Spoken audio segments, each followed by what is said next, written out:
न- नमस्कार दोस्तों, आप सभी का आपके अपने YouTube चैनल देवा स्टडी चैनल में बहुत बहुत स्वागत है।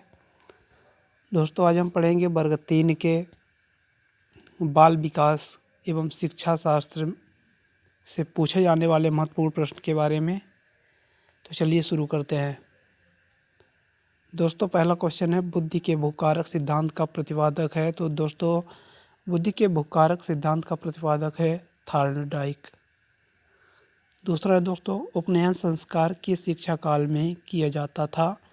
तो दोस्तों, उपनयन संस्कार वैदिक शिक्षा काल में किया जाता था। तीसरा है दोस्तों, बच्चों की सीखने की प्रक्रिया में माता पिता को भूमिका निभानी चाहिए। तो वह दोस्तों अग्रोन्मुखी, यानी बच्चों की सीखने की प्रक्रिया में माता पिता को आगे आना चाहिए। चौथा है दोस्तों, मानव विकास किन दोनों के योगदान का परिणाम है। तो दोस्तों, मानव विकास वंशानुक्रम एवं वातावरण के योगदान का परिणाम है। पांचवा है दोस्तों, विद्यालयों के बालकों के लिए निम्न में से किसे बेहतर मानते हैं। दोस्तों, प्राथमिक विद्यालयों के बालकों के लिए निम्न में से स्वयं के द्वारा किया गया अनुभव को बेहतर मानते हैं। छठवां नंबर है दोस्तों, जिस प्रक्रिया में व्यक्ति दूसरों के व्यवहार से सीखता है, न कि प्रत्यक्ष अनुभव से, को कहा जाता है। तो दोस्तों, जिस प्रक्रिया में व्यक्ति दूसरों के व्यवहार से सीखता है तो वो सामाजिक अधिगम कहलाता है। अधिगम यानी सीखना होता है दोस्तों। सातवां नंबर है, कौन सा सिद्धांत व्यक्त करता है कि मानव मस्तिष्क एक बर्फ की बड़ी चट्टान के समान है, जो कि अधिकांशतः छिपी रहती है एवं उसमें चेतन के 3 स्तर हैं। तो ये मनोविश्लेषणात्मक सिद्धांत व्यक्त करता है। आठवें दोस्तों, अवधारणाओं का विकास मुख्य रूप से हिस्सा है। तो अवधारणाओं का विकास मुख्य रूप से बौद्धिक विकास का हिस्सा है। नौवां है, व्यक्तिगत शिक्षार्थी एक दूसरे से बिंदी बिंदी में भिन्न होते हैं। तो वो है विकास की दर, यानी व्यक्तिगत शिक्षार्थी एक दूसरे से विकास की दर में भिन्न होते हैं। 10वां है, बच्चों का मूल्यांकन होना चाहिए। तो दोस्तों, बच्चों का मूल्यांकन सतत एवं व्यापक परीक्षा द्वारा होना चाहिए।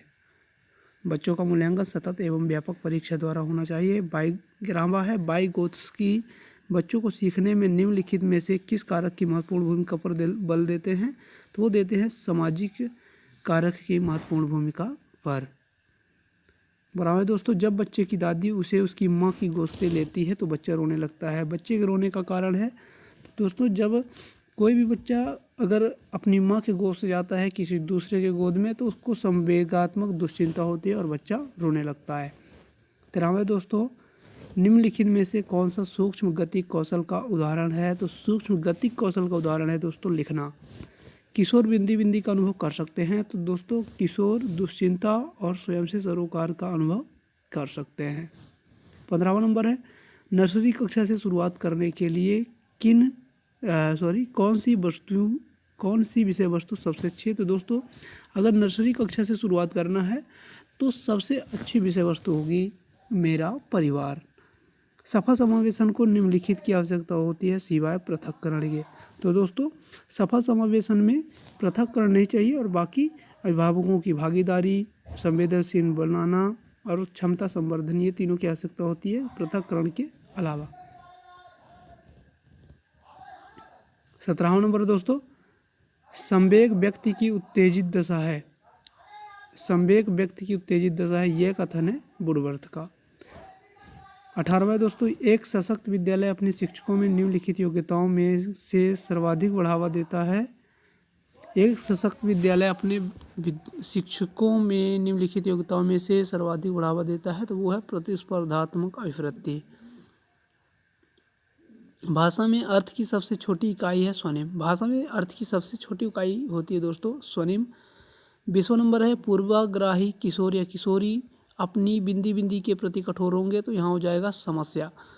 पूर्वाग्राही किशोर या किशोरी अपनी समस्या के प्रति कठोर होंगे। 21वां नंबर दोस्तों, बालिकाओं की लंबाई किस अवस्था में बालकों से अधिक होती है। तो बालिकाओं की लंबाई बाल्यावस्था में बालकों से अधिक होती है। तो आपका सही आंसर हो जाएगा बाल्यावस्था। 22वां नंबर है, दिवा स्वप्न एवं भाषा के कूटकरण की अवस्था है। तो दिवा स्वप्न एवं भाषा के कोडकरण की अवस्था है किशोरावस्था। 23वां नंबर है दोस्तों, विकास के संबंध में सही कथन है। तो विकास के सही संबंध में सही कथन ये है, विकास संपूर्ण पक्षों में होने वाला परिवर्तन है। 24वां नंबर है दोस्तों, विकास केवल एक ओर न होकर चारों ओर होता है, यह सिद्धांत बताता है। तो दोस्तों विकास केवल एक ओर न होकर चारों ओर होता है, यह सिद्धांत बताता है कि विकास वर्तुलाकार होता है। 25वां नंबर है, जन्म के समय शिशु रोता है। तो जन्म के समय शिशु रोता है तो वह वातावरण के परिवर्तन के कारण, जब वो माँ के गर्भ में रहता है, पेट में रहता है, और जैसे ही वो वातावरण में आता है, जैसे ही माँ के गर्भ से बाहर आता है तो वातावरण परिवर्तित होता है और वो रोता है। 26वां नंबर है दोस्तों, शैशवावस्था में किस ग्रंथि के प्रभाव के कारण बालिकाएं अपने पिता के प्रति श्रद्धा का भाव रखती हैं। तो शैशवावस्था में इलेक्ट्रा नामक ग्रंथि के प्रभाव के कारण बालिकाएं अपने पिता के प्रति श्रद्धा का भाव रखती हैं। 27वां है दोस्तों, क्लार्क और बिर्च ने नर चिंपांजी के शरीर में